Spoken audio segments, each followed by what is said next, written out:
We have some new merch. We do. And if you are immortal, yeah, that's the exclusive community. Billie Eilish has the eyelashes. We have the mortals. We are not immortal people. We're not promised tomorrow. Community matters. All of those are the reasonings to start the community. For one, name it the community what it is.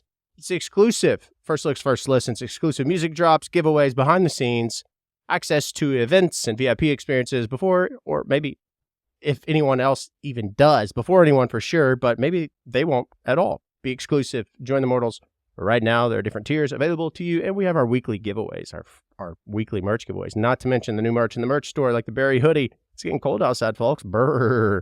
Warm up, wrap up with that delicious berries and cream hoodie. It's not cream, but it reminds me of the leprechaun. You know, I'm sorry, okay?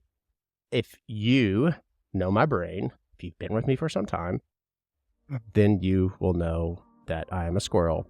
Or I'm a goldfish. Ooh, a castle. Head over to nathanmorris.store, the official store for third person. That's me, Nathan Morris. And if you join the Mortals, then you get access to major discounts. I'm just letting you know, but you help keep the lights on, and I'm grateful for your support. Now, let's go.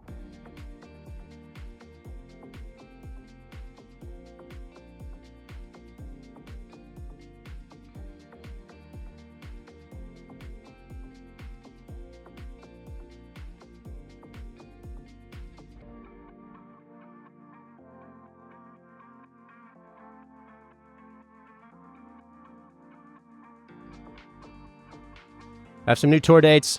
I'm going on tour in February. I'm opening up for Wiz the MC on his Utopia tour in Germany. Head over to nathanmorrismusic.com. Check those dates out. And if you live over across that way, we can have a schnitzel and you can come and we can meet. And dates for that are posted. And we are working on United States tour dates right this second. And this is another one. I'm doing a thing. This show is pulling back the curtain and taking down walls brick by brick, exposing the hearts of those caring for those you love most. And I've been talking about showing up. I've been talking about finding my voice. I've been talking about authenticity. There is absolutely no reason. How can I expect you to show up if I'm not showing up? We've talked about manifesting. I mean, like, I'm sitting in all this positive stuff. I've been living in this. I realized I was reflecting on my walk today, and I was thinking about, I watch all this murder and mayhem and these podcasts about these maybe unsolved crimes or these crimes of passion, or I watch all these police body cam videos. I mean, I sound like a nut job. I'm not nuts.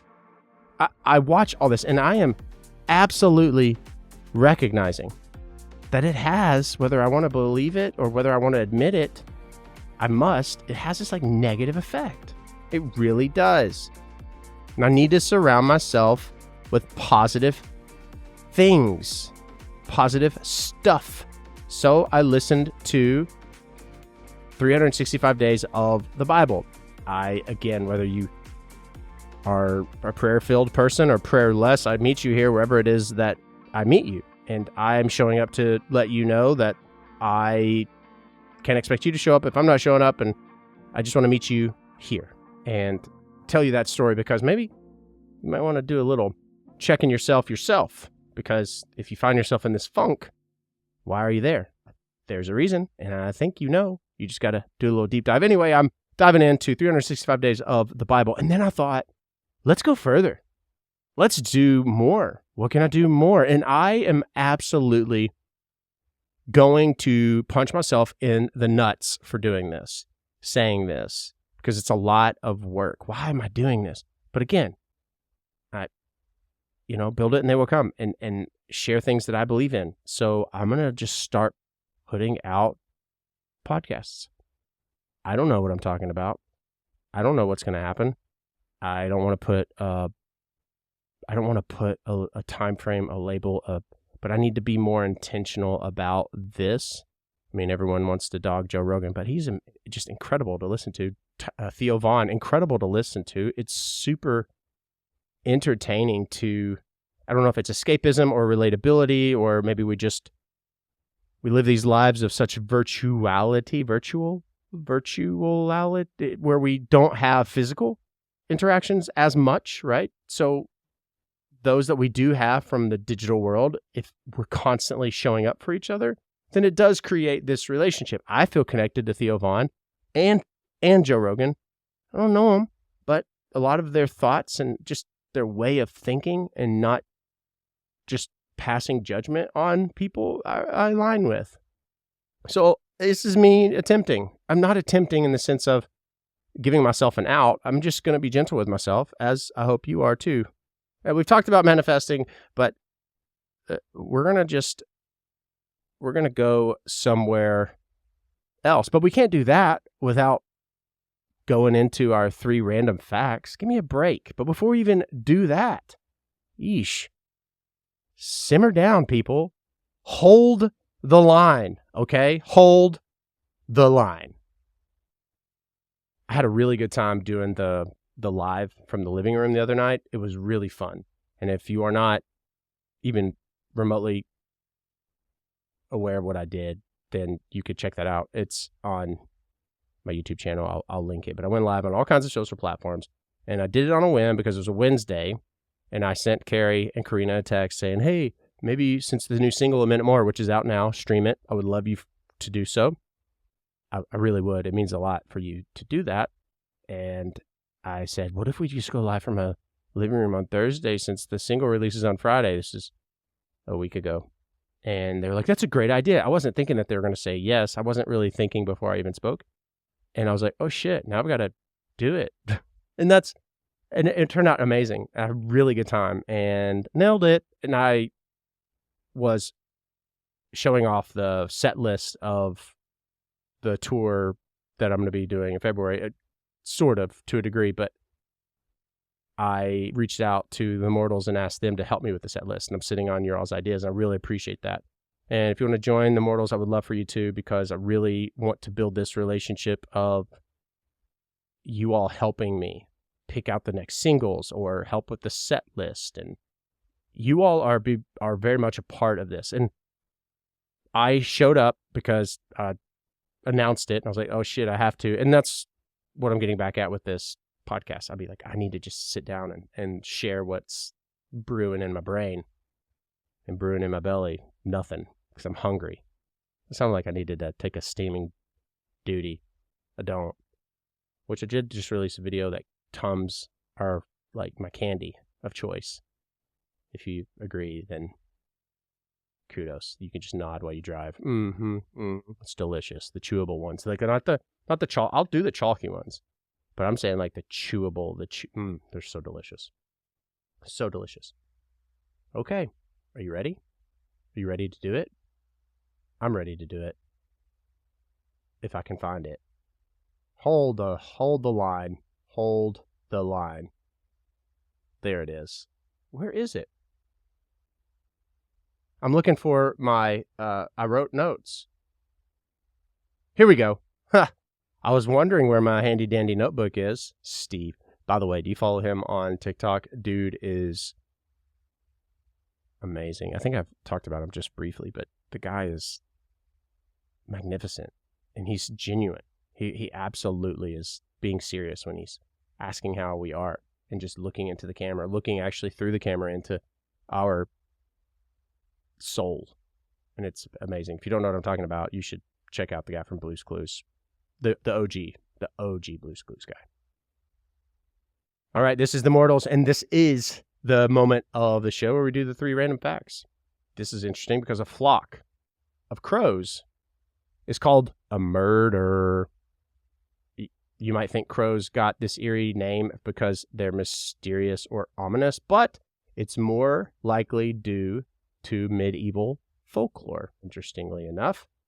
Crows were often associated with death because they would hover around battlefields and other grim scenes, scavenging on the aftermath, of course. But imagining a group of crows as a murder, it's murder. That's like Ja Rule would say that. Makes their gathering sound like they're plotting something sinister. In reality, they're probably just squawking at each other, trying to figure out where the next snack is, like the smushed squirrel down the road that smells like a trash can. They're actually highly intelligent birds capable of using tools and recognizing human faces. Interesting. Maybe that's why people feel like they're up to something shady, because they are smart enough to remember you if you wrong them. So the next time you see a murder of crows, don't be alarmed. They're likely just gossiping about bird drama or you, which I want to remind you, who gives a shit what people or a murder of crows think about you? It's none of your business. Write that down. Sharks can live for 5 centuries. So one could have been alive when Columbus set sail. Now, how do they know this? Greenland sharks are the Methuselahs. Say that 3 times fast. It's really hard. Methuselah of the ocean, living for up to 500 years. Yes, 500. Some of them were alive when Columbus sailed the ocean blue in 1492. Imagine, I don't want to, imagine you're swimming around minding your shark business. That's funny. And these entire human empires, they rise and they fall. And then what makes this fact funny is actually the shark that's seen all of this, wooden ships to submarines. It's outlived generations of humans that, it's seen Diddy. It's seen, I don't know, the War of 1812, which, the ocean, I don't know. That wasn't very funny. These sharks, they grow super slowly, 1 centimeter per year, and spend their long lives in the freezing depths of the Arctic. So they probably didn't see Diddy. Diddy was in Miami and New York being, what do they call him? The diddler? I don't know why I'm even talking about him. It's not even funny. What a shitty ass fucking thing to do. Pisses me off. Okay. Way off topic. Maybe the secret to longevity is chilling out and taking life very, very slowly, which I think there's some parallels to what we've been talking about and what I'm working on. And I don't know. While we're stressing over these deadlines and all that stupid, unnecessary, 82% of the things that we worry, I think it's 87. I know it's an 8, 2 or 7, regardless of high number of the things that we really become anxious about don't even end up happening. Just letting you know. But somewhere, a Greenland shark is swimming lazily through icy waters, not in a rush for anything. They're going to just talk shit about us to the next group of morons that try to conquer something. In Switzerland is the thrice random fact. It's illegal to own just 1 guinea pig. Because, why? Because guinea pigs are social creatures, and keeping one on its own is considered animal cruelty. They can get lonely and depressed, so Swiss law insists that you must have at least 2 guinea pigs. That's so heartwarming and hilarious. Could you imagine you're a guinea pig? You're just living your best life in Switzerland. It's like, and the government's protecting you. That's amazing. What's funnier is if one of your guinea pig dies, that's not funny, by the way. There's actually a rent a guinea pig service available. There is in Switzerland, so that the guinea pig that remains doesn't have to suffer alone while you figure out the next plan. Like, do you get another one? It's speed dating. Swiss people, they enjoy their chocolate and their scenic mountains, their guinea pigs. And that is your 3 random facts. Wow. To be a guinea pig in Switzerland, what is their life expectancy? I had a friend whose chinchilla lived like 20 years or so, which they only are supposed to live not that many, which is really interesting. They were offered a lot of love, which is really sweet, I suppose. I like the 3 random facts. It's good. It's good stuff. So now you know the guinea pig in the Swiss Alps story. Let's talk about the intersection of music, because that's me. That's me, and this is my real estate, and I can talk about what I want to. The intersection between music and mortality, and obviously mortals. I mean, like, all this intertwines. This is my brain all the time. Art helps us process grief. I talked about in a previous podcast about music and its way of creating these emotions, these feelings, and then energy and manifesting. It all just intertwines. And that's why I've gone away from the doom and gloom of these murder podcasts and shows, because I need to expose my heart and mind to goodness too. I haven't gone away from them forever. Don't get me wrong. I don't mind a great mystery and unsolved one at that, but I need to fill my brain with other good stuff. And this is what we're going to talk about. And it's really a very interesting topic, because one of the most profound ways that music and mortality intersect is through the role of music in helping people navigate complex emotions that surround death and loss. I've seen it. I mean, I've bore witness to it to the point where I've written songs that connect with you all, that have really just catapulted the level, the platform that I have to share with you all, because it's real. That is the perfect example of. And as a musician and, being a mortician for so long, I'm positioned to be able to see this connection and this understanding of, and I don't know, I guess maybe offer insight into how art, music really, but for me, but art in general, just because the word create is to make something from nothing. And that's really a powerful thing to think about. It's like, I am going to poof, magically, because of inspiration, because of experience, emotion, going to make this thing from nothing, and then you can consume it. It's pretty beautiful. And maybe, just maybe, it'll help you understand grief that you're experiencing, or provide comfort or healing in some manner, which is too fucking cool, right? We don't realize that what we do can have such a magnificent effect. Really, it's beautiful. Okay, like New Orleans, which the first thing I think of is watching this murder and mayhem from yesterday. This guy, anyway, that's why I went to immediately, and I need to circle the wagon and come back. Okay, New Orleans jazz funerals, they combine this somber, reflective music, or these tunes, with both lively and then celebratory rhythm, right? You have just this almost upbeat. So it's this, is it a paradox? Is that the right word? Right? Is that what I'm trying to say? Maybe so. I don't know. Maybe it is. Maybe it's not. I went to another world. Sorry, that was a goldfish moment. Okay, so let's circle back.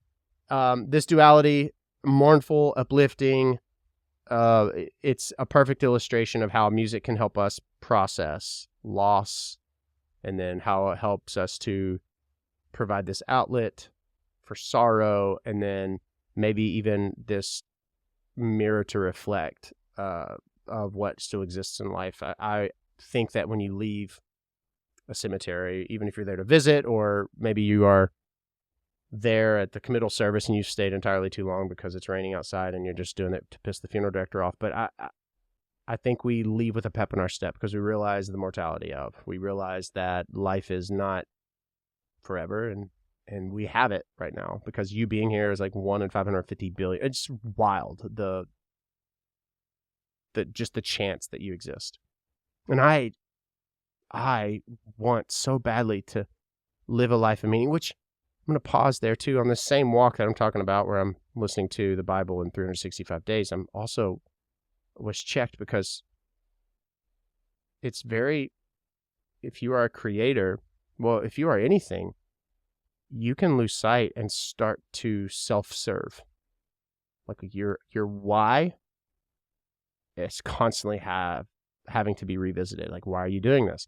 Why are you doing this? And if it is constantly or wholly, focused on you, right? I write these songs because I want validation, or I write this and put this out because I want people to say I'm pretty. Then you're doing it all wrong. That is absolutely just, you are off track. The guiding light is taking you into the depths of shit. And I have to be mindful of that too. I mean, I really do. I was, in reference to the walk, I have had a few moments. It's not this driving force to my creativity. obviously, because I don't think then that it would be authentic, but I need to just keep creating because I believe in why I'm doing it, or I believe in what I'm doing. So my why needs to be because I hope so badly that maybe, just maybe, it resonates with a person, one of you that's experiencing, thinking, feeling the same thing. And if that person is you, that focus is you instead of me, then I think that's the home run. So that was somewhat of a confession, but somewhat of just make sure that your reasoning for doing what you do is answering why, and that why not being for self-validation.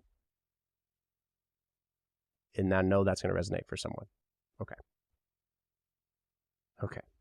Here we go. In regards to songwriting and creation, I've talked about the writing process for Yet, and how my mental health was shot, and how the peak of COVID and being the leader and smiling for everyone else and just losing myself. I had to write because I was going nuts seeing people grieve so much, and these moments where people were gazing upon the shell of someone whom they love in this life, that this is the last moment they're going to see them, their body on this side. And that is a very that's a very final thought or final experience to even witness. So it's those moments that inspired the lyrics, and I find it to be healing to be able to give that, and it to resonate is affirming.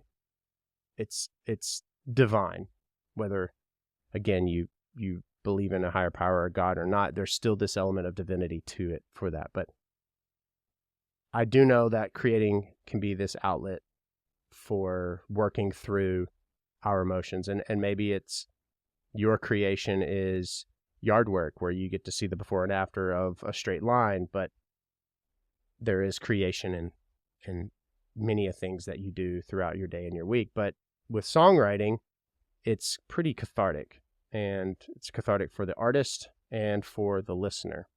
And I think there's a very intimate thing when a songwriter puts out a song that the listener resonates with, and there's this intimate, there's this connection between artist and listener, and it's an intimate connection, not necessarily a sexual one. At least I hope. I've never experienced that with an artist that I'm listening to. It's intimate in that it's what they feel, I feel too. Therefore, there might be this element of empathy and sympathy and comfort and all these other feelings that are reserved for people that we care for. And so can be a very beautiful, beautiful thing. And so with the song like Tears in Heaven, Eric Clapton, he wrote that song, the lyrics specifically, in response to the death of his son, which a lot of people know, but maybe you don't. But that shows how the music allows the grieving to externalize, transform someone's pain into something others are able to connect with. And that's what I'm referring to with the intimacy thing. It's a profound thought. Like, that's what I mean when the world needs you to show up. Take this moment, this thing, and use it for fucking good. You know, if you are self-serving, then woe is me for having to gaze upon families crying over their loved ones in the casket. You fucking signed up for being a funeral director. So I could feel sorry for self, or I could take this grief and sadness and step off the Ferris wheel of doom that I talk about and use it as this fuel to create something that I'm proud of and connects with you. So there is the song, for instance, Lost Without You. It is similar. It's navigating grief, but also showing just the immense gratitude for love that you share with someone, and that there is no one else that will compare or that you long for. It sounds so dramatic, but it is a dramatic thought. It's cool how loss is able to turn something into relatable, transformative, again, I had to become the funeral director to experience all that I have and to navigate this new life. It's all part of this big, big plan. Chris Lane, who wrote that song, is going to propose. It's a cute video. You should check that out. I love creating, and that's why I always say, are you doing what you love? If you're not, you should quit. Okay. Globally, music plays this vital role in practices of mourning. It might be the bagpipes at a traditional Scottish funeral or the sound of a choir in a Christian funeral service. Music is intertwined with how different cultures honor the dead. This not only helps those grieving to feel this connection to their community, but it also offers this space to remember the loved one, the deceased person, in a personalized, meaningful way. Music is super important here. That's why we talk about the celebration. It matters. And I really want to one day do a funeral record. I really do. With that's not necessarily like in my mind. I don't envision a themed. It's more so just this compilation. Well, I guess every record's but of songs that could be played at any funeral. Didn't word that right. Like not covers of, but just original funeral music. I'll think on that. I've witnessed how a song can change the tone drastically. Like where it gives you permission to laugh or cry, reflect, maybe question. But imagine how much deeper those moments can be when you add your own insight. For me, my own songs, I absolutely want them played at my funeral. Do you all know what you want to play at your funeral? Like if you were not here tomorrow, this is just, if you were to drop dead right now, which we're not promised tomorrow, which I highly doubt is going to happen, which would be wild if it did, while listening to this podcast at the very moment I said that, which how would you figure out that was the case? What song would you have played at your funeral? Yeah? Mm-hmm. Mm-hmm. Okay, cool. Just leave that there. I didn't hear you, but I'm acting like I did. I was giving you that moment like it was a Steve moment, you know? I guess the moral of the story is you got to show up and create. Whatever the creation is for you. Hey, buddy. Whatever the creation is for you, you have to show up and do that thing. You can make every excuse to sit on your butt and watch reruns of Friends or whatever else you're doing instead of the thing, and then expect there to be this different outcome than there is, which you'd be a dodo bird. Just show up. I'm talking to myself. As always, this podcast is brought to you by Descript. You don't have to be a smarty pants to start a podcast. If you have a product or a service or you're a public figure, or if you're a business of any kind, you should start a podcast because people absolutely want to hear from you. And there is no better way than using Descript, like the AI eye contact feature. So you can't speak off the cuff and you need to read from a script, but you don't want to look like you're reading from a script and you don't have a fancy teleprompter, so you're looking off to the side. With the AI feature, you can absolutely look like your eyes are staring at the lens, and not to mention filler words. You don't need to worry about those. Let's say you mess up, you flub up. Hey, you can have transcription-based editing. There's studio sounds. You don't have to have amazing equipment. So you can't use that as an excuse. You can't use, I don't know how to do it as an excuse. It's all web-based. It's all very affordable, and it makes you sound and look incredible. There's tons of different options, like creating viral reels, and there's just no reason. I mean, you can use any excuse right this very second, and the excuse will fall flat like my chest.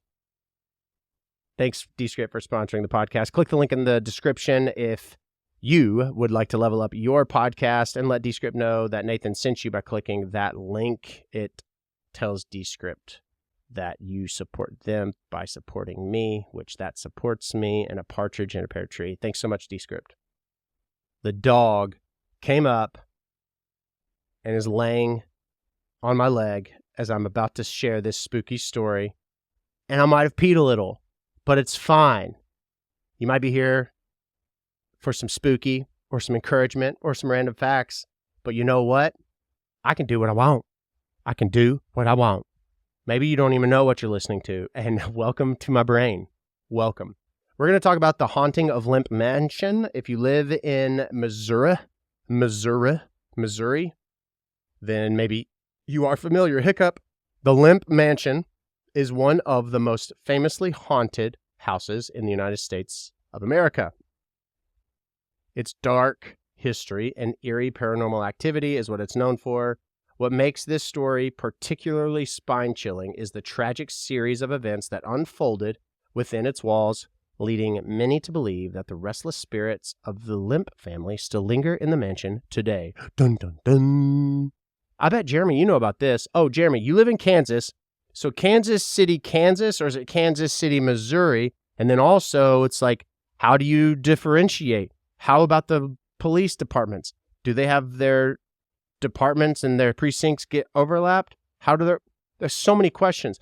You can't have a strip club in Missouri, but you can in St. Louis, Illinois. There's also a St. Louis, Illinois. It's so confusing. Yeah, I went there with the strip club. That's really funny. That's funny. The Lemp family's rise and fall. The family was one of the wealthiest and most influential families in St. Louis, and they made their fortune in brewing, like beer, of course. Their beer, by the way, Missouri is known for beer. That's why I said, of course. Their beer, Lemp Brewery, was a massive success in the 19th century, and the family lived in absolute luxury, pinkies up status is what it was. However, their fortune and fame were overshadowed by a series of tragic deaths, turning their mansion into a site of sorrow and mystery. The mansion was built in the 1860s, which a lot of the funeral homes were too, which is very interesting. I guess there was like this boom. I'll have to check that out later. That's another podcast and deep dive. But in the 1860s, the family's opulent home was the center of their brewery empire. Behind this wealth, though, and the grandeur, was this family suffering numerous personal tragedies. While the dog is off in the corner of my eye, if you're watching this, it's just off camera, just staring at me like a creep. It's like TLC creep. Yeah, just creeping. That's the words. William Lemp Sr., the patriarch of the family, committed suicide in the mansion's office in 1904, devastated by the death of his favorite son, Frederick, who had died mysteriously just a few years earlier, which I, as a mental health advocate, 988 is the number you can call. They are there 24 hours a day, 7 days a week to answer and assist anyone who needs someone to speak to. 988. I'm a big advocate for mental health awareness. Anytime we talk about stories and then we discussions of suicide, even as vague as this, I just want to point that out, especially moving forward, and know, please, that you are loved. This family tragedy strikes again when William Lemp Jr., who is William Sr.'s son, took over the family business and eventually faced bankruptcy and personal turmoil. In 1922, he too committed suicide in the very same office where his father had died. The mansion seemed cursed, as two more family members, William's sister Elsa and his other son Charles, also took their own lives inside the mansion. Now, I'll pause there because there is a lot of debate about mental health. Obviously is a hereditary thing, but even suicidal ideation is very much a mental health thing. And, me talking about earlier about how I'm going to be around and think of positive stuff, and I'm over here telling this spooky story. We love paranormal. This obviously doesn't sound paranormal at the time, right? Like, especially right now where we are in this story, but the unknown, the why, we want answers. And if we can't figure it out, that's why there's so much intrigue and mystique behind the paranormal or UFOs or conspiracy theories is because we chase the answer. We want to know. And if we don't know the answer, we're going to make it up. But I am glad the caveat to all of this is 988 is the number to call. Please know that.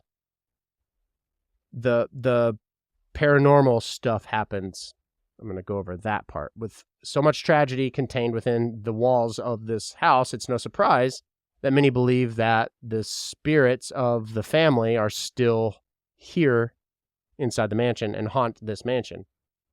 Since its transformation into a restaurant and inn, so it's almost essentially like a bed and breakfast, guests and staff alike have reported numerous eerie occurrences. Cold spots, disembodied voices, and the feeling of being watched are just the tip of the iceberg. The most frequently reported hauntings involve sightings of apparitions believed to be members of the Lemp family, still trapped in the mansion where they met their untimely ends. One of the most haunted areas of the mansion is the former office where both William Lemp Jr. and his father, Sr., committed suicide. Guests have reported hearing the sounds of the gunshots echoing through the room, even though the mansion is long past the days of these events. Others claim to have seen a man in a formal suit sitting at the desk only for him to vanish moments later. The mansion's downstairs area, which once connected to the Lemp Brewery through a series of tunnels, is said to be another hotspot for paranormal activity. That's amazing to think that these tunnels exist everywhere, which there are tunnels in a lot of cities, especially in my hometown, which that was found out like a few years ago because a kid ran away from the middle school. It's pretty interesting. He was found, but they're like, holy shit, we found more tunnels. Some say that this part of the house is haunted by the Monkey Boy. And if you've been following me for a really long time, I have grazed over this story in a short forever ago on YouTube. Nathan Morse Music, you should follow me there. Subscribe, click the bell to be notified. I'd be appreciative. A mysterious figure, the Monkey Boy, said to be William Jr.'s illegitimate son, who was born with deformities and kept hidden in the mansion's attic for years. Now, where did they come up with that? Was this really... I didn't go into detail or a deep dive to figure that part out, but is there proof that there is an illegitimate son? Is there proof that they actually lived in the attic? I'm going to do that, but that's for another episode. Though historical records are unclear of the existence, many visitors have reported seeing a strange childlike figure lurking in the shadows or hearing footsteps in the attic. That's what I'm saying. It's like not doing a deep dive, but I would love to.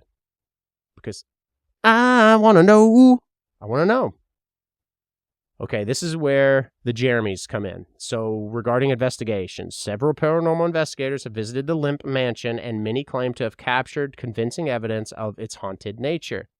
Ghost Adventures is this popular, the show. It was on Travel. It still is on the Travel Channel. It conducted this full investigation of the mansion and reported unexplained cold spots, EVPs, and even apparitions on their equipment itself. Electronic voice phenomena, EVP, by the way. Another investigation team, the St. Louis Paranormal Research Society, spent a night in the mansion and reported disembodied voices, strange light anomalies, and even shadow figures appearing in rooms where no one was even present. Their equipment, which ranged from EMF, electromagnetic field detectors, to thermal cameras, captured images and audio that they believe point to paranormal entities still inhabiting the home.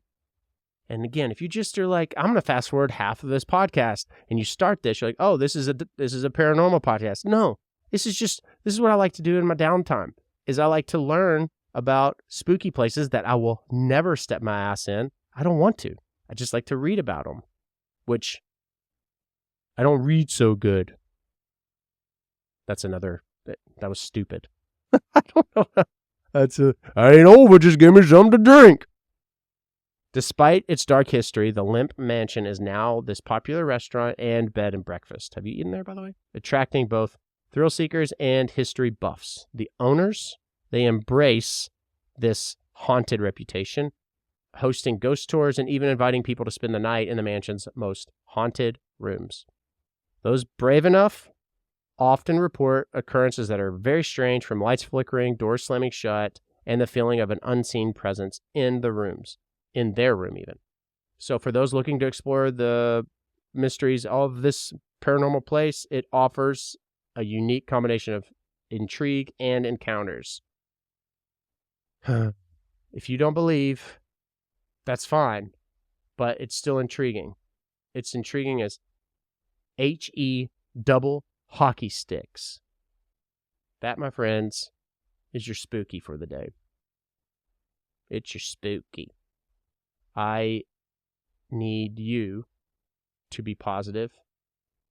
I, too, need to not be ever negative. I need to be positive in my thinking, because we create these outcomes. If we want it to happen, it will happen. If we are negative, then negative will find us always. And I know I did not eloquently explain or express that, but I genuinely mean it when I say I believe in, if you don't give up and you keep going, and if you want something bad enough and you keep working toward it and you talk as if it's happened or is happening, then it will. I mean, going so far as to just picture the thing that you want to just have come to fruition, then it will. I am going to go gold with a new single, A Minute More. I am going gold. I went gold. 5 million streams. Please consider streaming it, share this podcast, because that's how we get the word out. And then I would be grateful if you left a positive review on your favorite listening.